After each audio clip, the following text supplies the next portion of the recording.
সম্মানিত হাজী সাহেব, জিন্দা পীর, জিন্দা ওলি, তার জীবনে কোনোদিন সে অন্যায়, অনিয়ম, দুর্নীতির সাথে নিজেকে সামিল করে নাই।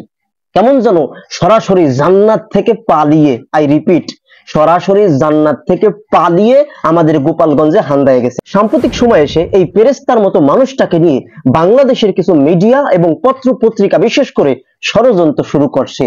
আপনাদেরকে একটা প্রমাণ দেখাতে চাই।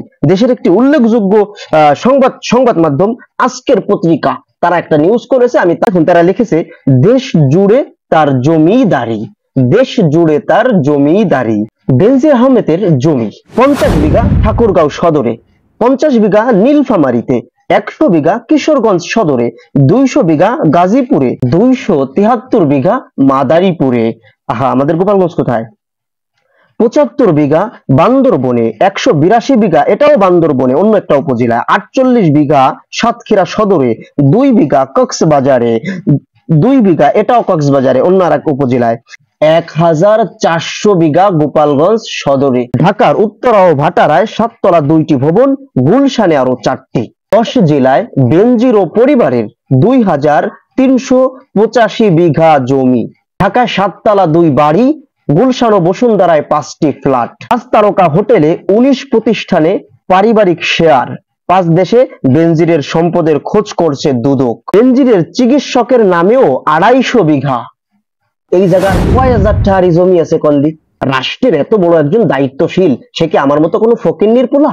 রাষ্ট্রের এত বড় একজন দায়িত্বশীল, তার জন্য এই চুরি করা, থুক্কু থুক্কু বলি কয়ে এলেছি, মানে তার জন্য এগুলো মাইরে, এত বড় একজন দায়িত্বশীলের জন্য এই সম্পদগুলো খাওয়া তো হালাল, বৈধ, মানে এটা তার অধিকার।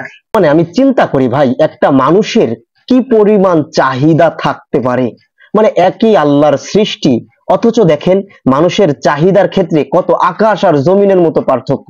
এই মুহূর্তে যদি আমি মোল্লাকে কেউ বলে যে তোমার কি কি স্বপ্ন আছে, তোমার সব স্বপ্ন পূরণ করে দেওয়া হবে, আমি কি বলবো? আমার দামি একটা ফোন কিনে দেন, আমার একটা ল্যাপটপ কিনে দেন, আমার একটা ক্যামেরা কিনে দেন, বা আমার ভারী জোর একটা বাইক কিনে দেন, আমার একটা ফার্ম দেওয়ার স্বপ্ন আছে, মানে সব মিলে আমার যদি এই মুহূর্তে কেউ আমাকে 5 লক্ষ টাকা দেয়, তাইলে মনে করবেন যে পৃথিবীর সবচাইতে সুখী মানুষ এই মুহূর্তে আমি হয়ে যাব। আবার আমার চাইতে যদি এক ক্লাস নিচে যান, তাদের স্বপ্ন কি? ওই রাস্তার মোড়ে একটা চায়ের দোকান দেওয়া, মানে একটা চায়ের দোকান দিতে পারলেই সে সবচেয়ে খুশি হয়ে যাবে, যেটা দিতে লাগবে মাত্র 30,000 টাকা।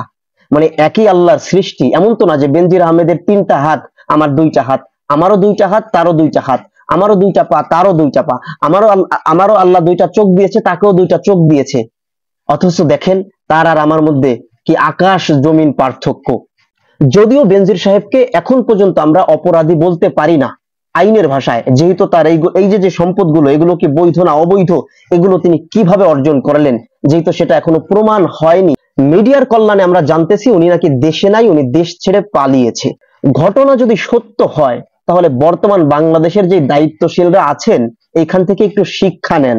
প্রশাসনে যেই ভাইয়েরা এখন আছেন, এখান থেকে একটু শিক্ষা নেন যে বেনজির সাহেব দায়িত্ব ছাড়ছে কয়দিন হয়েছে, মানে কয়দিন আগেও যার এত মাতুব্বাড়ি, এত জমিদারি ছিল, দেশের বিভিন্ন প্রান্তরে যখন যেথায় মনে চাইছে জায়গা কিনছে, ফ্ল্যাট কিনছে, হ্যান করছে, ত্যান করছে, মানে কেমন যেন মন চাই জিন্দেগি। আইন আদালত থেকে সে অনেক দূরে, কেউ তাকে ধরতে পারে না, কেউ তাকে কিছু বলতে পারে না, অথচ দায়িত্ব ছাড়ার সাথে সাথেই তাকে দেশ ছাড়তে হচ্ছে।